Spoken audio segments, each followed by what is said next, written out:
जो 2 साल पहले दिल्ली शहर की कुंवारी प्रसिद्ध सुंदरी हुआ करती थी। काला कोबरा ने कहा, साफ दिख रहा है कि उसकी आंखें वासना से भरी हुई है। मैंने सुना है कि नारंग परिवार ने शादी में आपके पति के रूप में एक गरीब निकम्मे आदमी की व्यवस्था की। आप जैसी सुंदर महिला के लिए कितने अफसोस की बात है। क्योंकि दृष्टि ने आज फॉर्मल सूट पहना था, इसलिए उसका स्वभाव आज बहुत अच्छा लग रहा था। उसकी प्राकृतिक सुंदरता के अलावा सलीके से पहनी हुई इस उत्कृष्ट ड्रेस में उसका फिगर भी आकर्षक लग रहा था। आज उसकी खूबसूरती ऐसी थी कि कोई भी आदमी उसके आकर्षण से खुद को रोक नहीं सकता था। क्या बात है, अजनबियों से दोस्ती नहीं करती दृष्टि? ड्रिंक करती हो? अगर हाँ तो आज रात को मुझसे मिलो। डिनर और ड्रिंक्स होंगी और हमारे बीच बातचीत भी। उसके बाद तुम कहोगी तो मैं अंकित के मामले को भूल जाऊंगा। काला कोबरा ने एक भयावह अभिव्यक्ति के साथ कहा। ये सुनकर दृष्टि का मन घृणा से भर गया, लेकिन वो किसी ऐसे व्यक्ति के साथ कैसे लड़ झगड़ या बहस कर सकती थी जो नारंग परिवार से भी नहीं डरता था। तुम्हें अंगद खत्री से लड़ना है तो लड़ो, मेरी पत्नी को बीच में क्यों ला रहे हो? शिवम अचानक खड़ा हो गया और दृष्टि के सामने आ गया। ओ! काला कोबरा ने शिवम को चंचल भाव से देखा। तो तू है दिल्ली शहर का वो बदनाम घर जमाई शिवम गांधी। मुझे उम्मीद नहीं थी कि तेरी मेरे सामने मुंह खोलने की हिम्मत होगी। खैर, तेरे मुंह खोलने का किसी को कोई फर्क नहीं पड़ता तो मुझे क्या पड़ेगा। मुझे जो कहना था मैंने कह दिया। काला कोबरा ने अपनी उंगलियां काटते हुए कहा, दृष्टि मैडम को ऊपर मेरे निजी कमरे में ले आओ। आज मैं उन्हें एक अच्छी और महंगी शराब पिलाऊंगा। दृष्टि के शरीर के बारे में कल्पना करते हुए काला कोबरा ने अपने होंठ चाटे। उसने कभी नहीं सोचा होगा कि इस तरह की स्वादिष्टता उसके दरवाजे तक पहुंचा दी जाएगी। ये कहने के बाद काला कोबरा और उसके आदमियों को अचानक बेचैनी होने लगी। तुम मौत को गले लगा रहे हो। उसी वक्त शिवम गुस्से में आगे बढ़ चुका था। उसके घुटने काला कोबरा के पेट पर मजबूती से टिके हुए थे। अगले ही पल उसने हाथ उठाया और काला कोबरा का गला पकड़ लिया। एक ही पल में उसका चेहरा पीला पड़ गया और सांसें लगभग खत्म हो गई। सांस लेने के लिए खांसते हुए काला कोबरा अपनी वर्तमान दहशत की स्थिति में विश्वास से परे चौंक गया था, क्योंकि उसने कभी भी शिवम से पहली चाल चलने की उम्मीद नहीं की थी। बाकी किसी का प्रतिक्रिया देने की तो दूर की बात थी। घुटने टेक दे, शिवम ने धीमी और क्रोध भरी आवाज में कहा और काला कोबरा को ऐसे देखा जैसे उसकी मौत आज निश्चित है। फिर उसके घुटने पर वार करके एक झटके से उसे नीचे बिठा दिया। बल का सामना करने में असमर्थ काला कोबरा अचानक अपने घुटनों पर गिर गया और उसका चेहरा गुस्से में लाल हो गया। तूने सच में मुझे छूने की हिम्मत की? तुझे पता है कि मेरे पीछे कौन है? यहाँ तक कि पूरा नारंग परिवार भी मुझे ठेस पहुंचाने की हिम्मत नहीं करेगा। कोबरा ने गुस्से में देखा और कहा, मैं गाजियाबाद के भाईजी जगनपुरी के खास आदमियों में से एक हूँ, जिसे इस शहर में अपनी संपत्तियों की देखभाल करने का काम सौंपा गया था। क्या ये शिवम पागल हो गया है क्या? इस खतरनाक आदमी से पंगा लेने की क्या जरूरत थी? ये सब खत्म हो गया है, इसके साथ हम सब भी मारे जाएंगे। काला कोबरा की कुख्यात प्रतिष्ठा को देखते हुए हम में से कोई भी इस सिचुएशन से बाहर निकलने वाला नहीं है। कमरे में मौजूद सभी लोगों के चेहरे पर अविश्वास के भाव थे। सभी लोग डर गए थे, क्योंकि उनका मानना था कि काला कोबरा शिवम का गुस्सा अब उन पर भी निकालेगा। शिवम ने काला कोबरा को उदासीनता के भाव से देखा और पूछा, तो पूरी का आदमी है? पूरी नहीं भाईजी, गाजियाबाद के कुख्यात जगनपुरी भाईजी के आदमी में से एक हूँ मैं। इस शहर में शायद ही कोई ऐसा आदमी होगा जिसने भाईजी का नाम जिंदगी में कभी ना सुना हो, है ना? काला कोबरा ने शिवम को धमकी देते हुए एक नजर सबकी ओर दौड़ाई और फिर शिवम को घूरते हुए कहा, अच्छा होगा अब तू मेरे आगे घुटने टेक कर मुझसे माफी मांग ले। क्या पता तुझे जिंदगी की भीख मिल जाए, वरना मेरे ये आदमी काफी होंगे तेरी लाश उठा के ठिकाने लगाने के लिए। उसने अपने आदमियों की तरफ इशारा करके शिवम को देखते हुए कहा, पर अचानक शिवम का हाथ उठा और एक करारा थप्पड़ आकर सीधा काला कोबरा के थोबड़े पर लगा।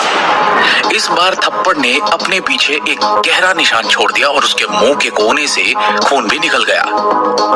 मरना चाहता है तू?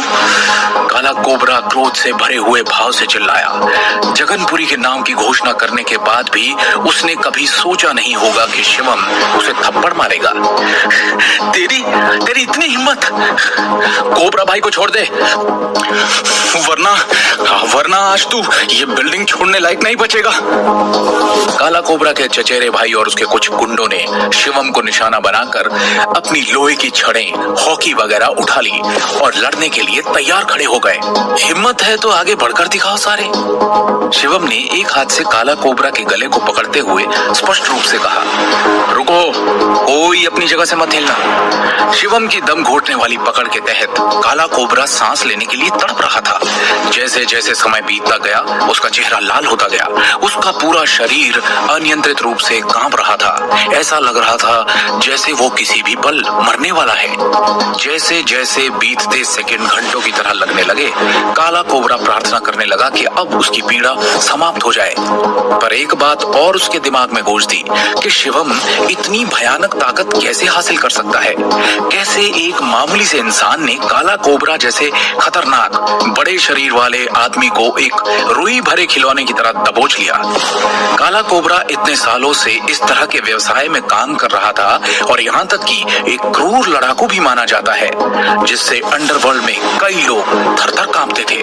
फिलहाल तो काला कोबरा ये सोच रहा था कि ये सब खत्म होते होते उसे और कितना सहना पड़ेगा। हे शिवम गांधी, तेरी समझ में आ भी रहा है कि तू क्या कर रहा है? तुझे लगता है कि तू हम सब से लड़ लेगा?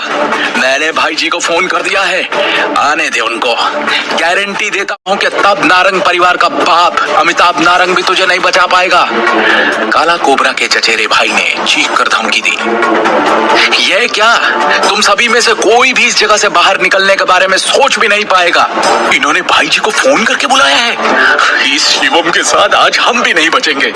शिवम, तुम अपने लिए जितने चाहे उतनी परेशानी पैदा कर सकते हो, लेकिन हमें अपने साथ मत खींचो। कमरे में दृष्टि के सहपाठी भाई जी के नाम का उल्लेख करने से घबरा गए। बचने का कोई और तरीका न दिखने पर वो केवल शिवम को अपने साथ घसीटने के लिए दोषी ठहरा सकते थे। जगनपुरी गाजियाबाद का एक कुख्यात डॉन था, जिससे क्षेत्र में हर कोई डरता था। दिल्ली में एक कहावत भी थी कि जिसमें कहा गया था कि गाजियाबाद में ऐसा कुछ भी नहीं था जिसे जगनपुरी संभाल नहीं सकता था। उनमें से कोई भी इस तरह के भयानक व्यक्ति को ठेस पहुंचाने का जोखिम कैसे उठा सकता है? शिवम ने अपना सिर हिलाया और एक मुस्कान के साथ पूछा, क्या जगनपुरी वास्तव में इतना शक्तिशाली है? तू जगनपुरी भाई जी की पहचान भी नहीं जानता, फिर भी उनसे जुड़े आदमी को मारने की हिम्मत कर रहा है? इतना बेवकूफ कैसे है तू? तूने जिस पर हाथ उठाया है तू उसे नहीं जानता, वो जिसका आदमी है तू उसे भी नहीं जानता, बस ऐसे ही पंगा ले लिया। अब तो तुझे भगवान भी नहीं बचा सकता। जैसे ही उस आदमी ने शिवम से ये शब्द कहे, कमरे के सभी छात्र चकित रह गए। सब शिवम को तिरस्कार और गुस्से से देख रहे थे। उन्होंने शुरू में सोचा था कि शिवम के पास वास्तव में काला कोबरा को मारने की हिम्मत और क्षमता है, लेकिन अभी ये पता चला कि वो तो एकमात्र मूर्ख था जो एक राजा और एक रंग के बीच के बड़े अंतर को भी नहीं समझता। क्या बात है शिवम, तू निडर तो है लेकिन एक नंबर का गधा भी। तूने कोबरा भाई से लड़ने की हिम्मत इसलिए कर ली क्योंकि तुझे मार्शल आर्ट के कुछ दांव पेच आते हैं। तुझे ये नहीं पता कि भाई जी की दिल्ली में किस तरह की इमेज है। अंगद ने ठंडे स्वर में कहा। जिस तरह से वो काला कोबरा के पक्ष में ये बात बोल रहा था, उसके चचेरे भाई से ज्यादा वो उसका सगा लग रहा था। कमरे में मौजूद हर कोई डर के कांपने और अपनी मौत का इंतजार करने के अलावा और कुछ नहीं कर सकता था। जगनपुरी के आने के बाद यहाँ जो होने वाला है, उस स्थिति की कल्पना कर उनके मन में विचार आ रहा था कि वो खुद ही मार लें। कोई ताज्जुब नहीं कि लोग तुझे नकारा, निकम्मा, बेवकूफ और जाहिल बुलाते हैं। अंगद ने फिर शिवम को जलील किया। शिवम ने गुस्से से एक सेकंड के लिए आंखें बंद की और आंखें खोलते ही दूसरे सेकंड में अंगद को बेरहमी से ऐसा जोरदार थप्पड़ जड़ा कि वो पूरे कमरे में लट्टू की तरह 2 बार घूम गया और बाहर जा गिरा। शिवम, छोड़ो ये सब, चलो चलते हैं, दृष्टि ने चिंतित अभिव्यक्ति के साथ सुझाव दिया। दृष्टि के हिसाब से शिवम ने आवेग में आकर कुछ ज्यादा ही बड़ा कदम उठा लिया। परिणामों की परवाह किए बिना उसने तुरंत काला कोबरा को धमकी दे डाली और यहाँ तक कि उसे अपने सामने घुटने टेकने के लिए मजबूर कर दिया, जिससे वो उसका दुश्मन बन गया। हिंसा से कभी किसी समस्या का समाधान नहीं हो सकता, क्योंकि ये और भी अधिक समस्याओं को जन्म देती है। अब जबकि स्थिति इस हद तक बढ़ गई थी, दृष्टि भी मौजूदा हालात को संभालने के लिए कुछ नहीं कर सकती थी। हालांकि वो मदद करने के लिए कुछ नहीं कर सकती थी, पर आज शिवम ने उसके दिल को जैसे छू लिया था। आखिरकार अपनी जान की परवाह किए बिना वो उसकी रक्षा में खड़ा हुआ था। तुम लोगों को लगता है तुम यहाँ से जा सकते हो? मेरी बात कान खोल के सुन लो, आज यहाँ से कोई भी जिंदा वापस नहीं जा रहा। काला कोबरा के चचेरे भाई ने अहंकार से कहा। बिना एक भी शब्द बोले शिवम ने अपनी पूरी ताकत से उस आदमी को लात मारी और उसे कमरे से बाहर उड़ते हुए भेज दिया। उसके बाद वो पलटा और दृष्टि को सीधे उसकी आंखों में देखा। उसका चेहरा शांत और तनाव मुक्त था। शिवम एक उज्जवल मुस्कान के साथ उसे आश्वस्त करने के लिए आगे बढ़ा। दृष्टि, सब ठीक हो जाएगा, ये सिर्फ एक छोटी सी समस्या है। तुम कुछ मिनट के लिए मेरे लिए रुको, जब तक मैं जाकर इस मामले को सुलझाता हूँ। उन शब्दों को कहने के बाद शिवम ने काला कोबरा को कमरे से बाहर खींच लिया, जैसे कि कोई बलि चढ़ने वाले बकरे को काटने के लिए खींच कर ले जाता है। शिवम, दृष्टि कुछ कहना चाहती थी, पर वो बस कमरे से बाहर जाते शिवम की परछाई देख पाई और चुप रह गई। कमरे के बाहर शानदार ढंग से सजाई गई लॉबी में काला कोबरा और अंगद ने आज्ञाकारी रूप से जमीन पर घुटने टेक दिए। उनके चेहरे असंतोष से भरे हुए थे। हालांकि वो वापस खड़ा होना चाहते थे, लेकिन उनमें कोई भी ऐसा करने की ताकत नहीं जुटा सका, क्योंकि शिवम की किक से उनके घुटने पहले ही अस्थायी रूप से घायल हो चुके थे। इसलिए उन्हें अपने पैरों से किसी भी तरह की ताकत का प्रयोग करना बेहद मुश्किल लगा। दूसरी ओर शिवम अपने हाथों को अपनी पीठ के पीछे रखते हुए सीधे खड़ा हो गया, जबकि उसकी अभिव्यक्ति शांत और गंभीर रही। कुछ ही दूरी पर काला कोबरा के आदमियों ने शिवम को घूर कर देखा, ताकि ये सुनिश्चित हो सके कि उनके बॉस को कोई नुकसान न हो, क्योंकि आगे जाकर शिवम को रोकने की हिम्मत उनमें से किसी में भी नहीं थी। इस वक्त वो बस भाई जी के आने का इंतजार कर रहे थे। उनके हिसाब से शिवम शक्तिशाली तो था, पर वो भाई जी के सामने खड़ा भी नहीं हो पाएगा। करीब 3 मिनट तक गतिरोध बना रहा। जल्द ही सूट में 1 दर्जन मोटे आदमी एक व्यवस्थित तरीके से चलते हुए लॉबी में आए। दर्जन भर अंगरक्षकों में एक पतला अधेड़ उम्र का आदमी खड़ा था, जो लाल रंग का सूट पहने हुए था और रुद्राक्ष मोतियों की एक डोरी को पकड़े हुए था। भाई जी, आखिरकार आप आ गए। आपको मेरा बदला लेना चाहिए इस आदमी से। अपने गुरु गैंगस्टर को देखकर काला कोबरा चिल्लाया।